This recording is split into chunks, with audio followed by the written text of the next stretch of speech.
النهارده كلنا قفلنا موبايلاتنا من الساعة 5 للساعة 10 بالليل، من 5 قبل الفطار ل 10 بعد الفطار. الخمس ساعات دول ناس كتير قالوا لا مش هيأثروا في شركات الاتصالات وشركات الانترنت. وناس كتير كانت معترضة على الفكرة، بس كان في ناس اكتر متجاوبة مع الفكرة، وعدد اللي شاركوا اكبر بكتير قوي من اللي ما شاركوش في مقاطعة شركات الانترنت النهارده.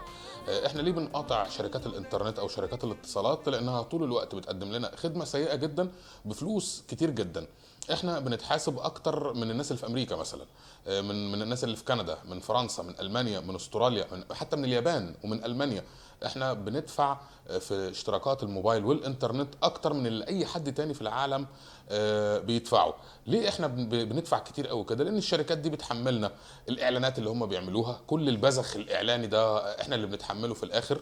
بيحملونا الارباح الهلاميه الوهميه كتير قوي اللي بيحصلوا عليها كل سنه.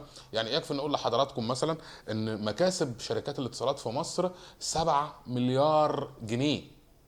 7 مليار جنيه مكاسب شركات الانترنت في مصر. احنا اللي بندفع الفلوس دي كلها. ويا ريت بندفع الفلوس دي في مقابل خدمه كويسه، احنا بندفعها في مقابل اسوأ خدمه على وجه كوكب الارض. يعني احنا الوحيدين في العالم اللي لسه عندنا خطوط نحاس. العالم كله شغال بالالياف الضوئيه، واحنا لسه شغالين بالخطوط النحاس.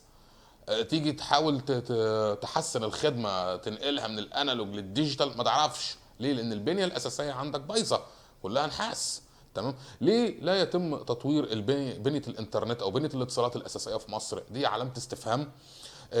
ليه بنتحمل تكلفه عاليه قوي؟ ليه بيتقدم لنا خدمه سيئه جدا؟ فاحنا هدف مقاطعه شركات الانترنت النهارده لمده 5 ساعات مش عشان نوقع شركات الانترنت او شركات الاتصالات او احنا ضدهم، لا خالص. احنا بهدف ان هم يحسنوا الخدمه، يحسنوا من نفسهم، يطوروا من نفسهم. ليه؟ انا اعرف ناس مع تطوير وتحسين خدمه الاتصالات والانترنت في مصر.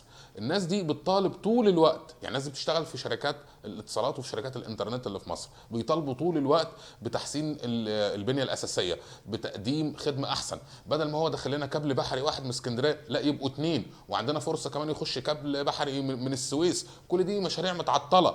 ليه؟ لان الله يخرب بيت الانترنت اللي عمل لنا ثوره في مصر في 25 يناير. عملنا النهارده ضغط على شركات الاتصالات وشركات الانترنت في مصر انهم يحسنوا ويطوروا من خدمتهم، لكن مش بقصد ان احنا نقفلها لهم، ولا هو بقصد ان الشركات دي تخرب.